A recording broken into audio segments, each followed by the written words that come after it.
वाराणसी में शुक्रवार को समाजवादी पार्टी के कार्यकर्ताओं ने चुनाव आयोग का पिशाच मोचन में विधि विधान से पिंडदान किया। समाजवादी पार्टी के लोहिया वाहिनी से जुड़े पदाधिकारी शुभम सेठ गोलू ने कर्मकांड के लिए एक दिन पहले ही अन्न त्याग कर दिया था। सुबह सपा कार्यकर्ता शुभम ने पहले अपना मुंडन कराया, फिर पिशाच मोचन पर जा करके साथियों के साथ मिलकर के केंद्रीय चुनाव आयोग का पिंडदान किया है। बता दें आपको कि मिल्कीपुर उपचुनाव में धांधली को लेकर के समाजवादी पार्टी लगातार भाजपा और चुनाव आयोग पर हमलावार है। सपा के राष्ट्रीय अध्यक्ष अखिलेश यादव ने एक दिन पहले चुनाव आयोग को मृत घोषित करते हुए कफन भी भेजा था। देखिए, हमारे पिंडदान करने का उद्देश्य, जैसा कि आप लोगों ने पहले भी देखा, जब हम लोग वहाँ पूजा पाठ कर रहे थे, पिंडदान कर रहे थे, तो उसमें साफ साफ लिखा हुआ है कि हम लोग केंद्रीय चुनाव आयोग का पिंडदान किए हैं। और केंद्रीय चुनाव आयोग जिस तरीके का काम कर रहा है, जिस तरीके का पक्षपातपूर्ण रवैया केंद्रीय चुनाव आयोग का है, जिस प्रकार से विपक्ष को दबाने का, कुचलने का और उनकी बातें ना सुनने का काम केंद्रीय चुनाव आयोग कर रहा है, तो हम लोगों ने उसको मृत मान लिया है। कल समाजवादी पार्टी के राष्ट्रीय अध्यक्ष श्री अखिलेश यादव जी ने भी उनको मृत मानते हुए उनके लिए कफन 3.5 मीटर के सफ़ेद कपड़े को कफन के रूप में भेजने का काम किया है। तो जब वो मरा मान ही लिए, तो आज हम लोग का ये नैतिक कर्तव्य था कि आज हम लोग इनका पिंडदान करके, श्राद्ध करके इनकी आत्मा की शांति के लिए प्रार्थना की जाए। पिंडदान जो भी है पूरे वैदिक मंत्रोच्चार के साथ, पूरे विधि विधान के साथ किया गया है। बहुत सारे यहाँ साथी, हमारे पत्रकार साथी रहे भी होंगे, सारी प्रक्रिया उन्होंने देखी है, सारी प्रक्रिया रिकॉर्ड है। हम लोगों ने पूरे वैदिक मंत्रोच्चार के साथ, पूरे विधि विधान के साथ पिंडदान का काम किया है। पिंडदान करने की वजह तो आप सभी देख ही रहे हैं कि चाहे उपचुनाव हो, विधानसभा चुनाव हो, लोकसभा का चुनाव हो, आप हर चुनाव में देखिएगा कि चुनाव आयोग से अगर कोई भी शिकायत विपक्ष करता है, अधिकारी पिस्तौल तानने का काम करता है, अधिकारी घर से निकलने के लिए मना करता है वोटरों को, इस तरीके का काम करता है, और उसकी शिकायत करने के बाद भी चुनाव आयोग सोई रहती है, कुंभकर्ण की नींद सोई रहती है। इसलिए हम लोगों ने चुनाव आयोग को मरा मान लिया।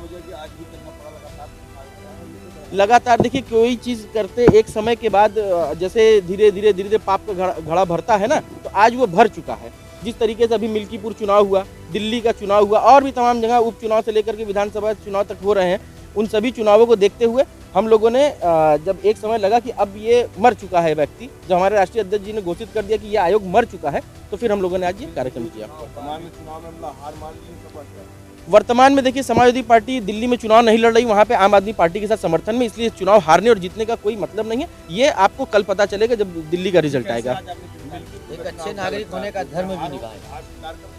देखिए, सबसे बड़ी बात कि हम लोग समाजवादी लोग हैं, हम लोग किसी भी परिस्थिति में हार नहीं स्वीकार करते, अंतिम दम तक संघर्ष करने का काम करते हैं। आपको पता होगा, हम लोग नेताजी, आदरणीय श्रद्धेय नेताजी मुलायम सिंह यादव जी के हम लोग अनुयायी हैं, अखिलेश यादव जी के हम लोग समझ लीजिए कि उन्हीं के पद चिन्हों पर चलने का काम करते हैं। हम लोग कभी हार नहीं मानते। अब एक चीज़ ये बताइए कि हम क्यों नहीं दोष करेंगे। आप लोगों को शायद बहुत सारी चीज़ें पता होगी, आप लोग पत्रकार साथी हैं, आपको ईवीएम के बारे में भी हकीकत पता होगी। जो देश ईवीएम बना रहा है, वो अपने देश में ईवीएम से चुनाव क्यों नहीं कर रहा है? तमाम हमसे बड़े देश हैं, जो विकसित देश है, वो अपने देश में क्यों नहीं ईवीएम से चुनाव कर रहे हैं? हम ही क्यों ईवीएम से चुनाव कर रहे हैं?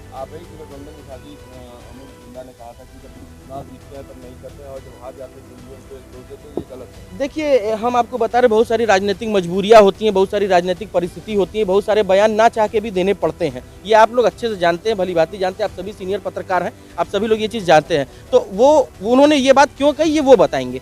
हम समाजवादी पार्टी के लोग हैं, हम समाजवादी पार्टी की बात करेंगे। समाजवादी पार्टी का एक छोटा सा कार्यकर्ता हूँ।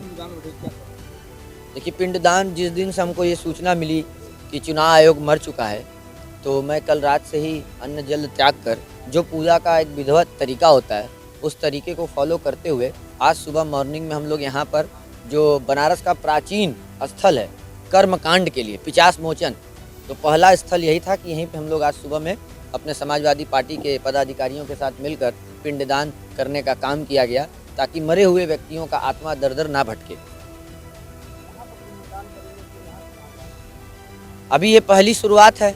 अभी आचार्य जी ने हमारा बताया कि अब इनको तो अभी शांति तो मिलेगी, क्योंकि ये प्रेत योनि में चले गए, अब इनको जो है पितृ बनाना है, तो इसलिए हम लोग बौद्ध गया भी जाएंगे, उनको विधिवत वहाँ बैठाएंगे। तो पहला शुरुआत बनारस से किया गया, अब हम लोग यहाँ से सीधा बौद्ध गया भी जाएंगे, ताकि वो दर दर भटके ना। प्रेत आत्माएं जब भटकती हैं तो इसको अच्छा नहीं माना जाता हमारे शास्त्रों में और हमारे हिंदू धर्म में, और हम लोग हिंदू धर्म को मानने वाले लोग हैं।